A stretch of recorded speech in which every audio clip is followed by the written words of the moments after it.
Thanks, mate. Hi. I guess you're all thinking to yourselves, why is the oldest gaijin in the building talking about Japanese youth? I spend my life studying the way in which people react to different things to try and figure out how to communicate and market to them. For the last 25 years or so, I've been looking at the way in which young people think and act around the world and what motivates them. And over the last 8 years, I've spent my time living in Japan, and one of the big things we've been doing is trying to understand the motivations behind young people today. So I'm going to ask you a simple question. Can everybody in the room that's got a mobile phone hold it up? Please? Is it switched on? I hope so.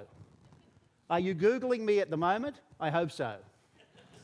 Are you tweeting your friends? I hope so. Because if you're not actually using your mobile phone right at the moment, then you really don't understand young people today. 53%. 53% is the percentage of young people in Japan who told us that they would rather get rid of their nose than their mobile phone. They would give up their sense of smell because the sense of mobility, the sense of the world they get through their mobile technology is more important to them. Now that's a pretty scary number. It's funny, of course, the way I present it. But if you think about the fact that we now live our lives through this thing, and that the way in which we understand the world is more and more through the technologies and the mediums that are provided to us through those technologies and the content of those mediums, then you really understand what motivates young people. We've tried to look at motivations in many ways and find out across many, many studies here in Japan and in dozens of countries around the world what it is that actually motivates people in different ways. But what's interesting is that in Japan, we came to the conclusion that there are three key motivations behind their behaviour. The first two are common around the world. The need to commune, the need to join groups, to be able to associate with other people, to have close relationships, and to have relationships that provide some sort of meaning in life. The second motivation is authenticity. This really is a more modern motivation, if you like, that comes on board because of the technologies they have and the overwhelming information they have available to them. That means that both they are looking for really authentic information, but they are looking at themselves as professional and very authentic providers of information. And the third one is more unique to Japan only because in Western markets we saw this as a key motivation probably when I was young. But now it's more and more the motivation of young people today in Japan, and that is to become something. Not necessarily to become what their parents want them to be, certainly not to become what the government might want them to be, but to become unique in their own fashion. Let me explain these three things. Communing. In the past, all of us, I guess, in this room went through a high school experience like these girls. There was me and my three best buds. And all through high school, we hung out together. And we were, if you like, a little secret society. Yes, we talked to other people, and sometimes we occasionally hung out with other people. But primarily, it was us together inward. This is the diagram that's typical of what Japanese young people told us their best bud relationship was about. Numerous different groups, all sorts of groups with numerous numbers, all equally important in different ways, all interconnecting and outer-connecting and disconnected, but all accessed constantly through their technologies. In 1993, I was doing some research in a number of Asian countries, including Japan. In 1993, I heard this quote in a focus group. "My computer is really just an extension of my brain." The quote came from a 14-year-old. A 14-year-old that had been brought up on this. Gundam. Mobile suit. Now, the quote seems strange, but not if you remember that you'd been brought up on Gundam, which is all about young children who basically use their brain to control these giant mobile suits, these giant robots. The media educates you to what you understand of the world.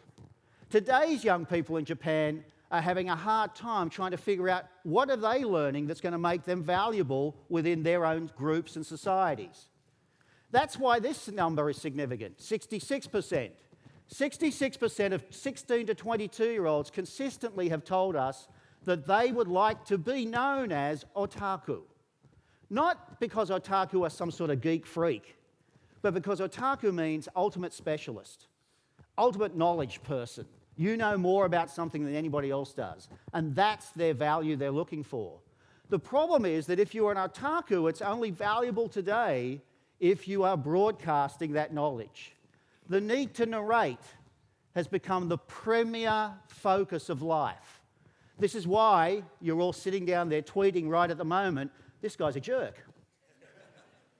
Because we have to have an opinion on everything, but most importantly, we have to have an opinion and we have to be able to express that opinion that makes us unique in some way to stand out amongst that collective of many groups in which we want to be members. And for young people, this becomes the primary pressure. This is also why authenticity becomes so important. Otaku actually means being authentic in the modern world to young people today. It means I get it, I understand it, and I can broadcast it and be acknowledged for that expertise. But the problem then is, which one of me am I going to broadcast? Because as we set up our Twitter accounts, our Mixi accounts, our Facebook accounts, as we do all this broadcasting through all these mediums, we all make conscious and unconscious decisions as to which character we're going to project. Think about your Facebook page. I'm sure most people here have one. On that Facebook page, did you create a persona in there that is your real self? Or is it your virtuous self? Or is it your popular self? Now, I would suggest on the investigations we've done, most people, and especially most young people, choose a persona that is the popular self. And then at some point around the end of college, they sort of figure out, damn, I better start making it the virtuous self or I won't get a job. We shift between these things. This is one of the reasons why, particularly in the Japanese context, social media platforms have struggled with the difference between people using their real identity, their real face, etc., and not using their real face, their real photos, etc. It's because which of these identities am I supposed to be projecting?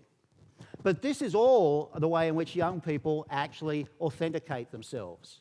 So when we say authentic, we don't actually mean God's honest, truth, scientific fact. We mean authentic in terms of I'm projecting who I really want to be seen as. Now, what's happening is that all of this is part of the education process they go through, the informal and the exformal education processes. Of course, in Japan, over the last 15 years, we saw an experiment in education process called the Yutori experiment, trying to create more creativity, if you like. For some dumb reason, the government has withdrawn that process. The Yutori exercise could be equated to a quote like this: go after your ambition and swear that you will pursue your goal. Think about what I've said about everything from otaku through. The reason why they can say that is because that quote comes from One Piece. One Piece is the greatest educator of today's young people. It's the most common educational factor. And what does One Piece teach you? All previous successful manga series were based on a very simple construct. There was a leader who was a white hat, always good, fighting a bad hat, a black guy, a black hat I should say, somebody who was the evil guy. And he had a group of friends who supported him. In One Piece, that doesn't work that way. Yes, there's a sort of hero character, and he has a bunch of friends, but every single character has his own goal, his own ambition, his own authentic role. The problem with Yutori was it was misunderstood. Yutori was a perfect system to enhance what people were learning throughout their media and contextual technology worlds. It was helping them become freeders.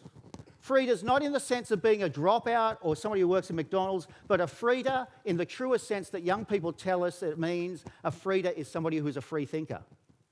And that's what I want to be, a free thinker, because that helps me become what I want to be, which is Superman.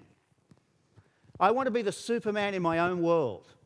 I want to achieve something Maybe I don't have that invisible coat that we saw earlier on, but what I will have is the technologies that will allow me to be the Superman within my world. And what we have to do is maybe rethink about young people in Japan today, because they are all supermen and superwomen. They are creative thinkers who are developing new characters, new roles, new models all the time. We just don't give them enough credit for it. And the truth about youth is that young people really do just want the chance to show that they can create something unique for themselves. And maybe that is something we should be thinking about. Thank you very much.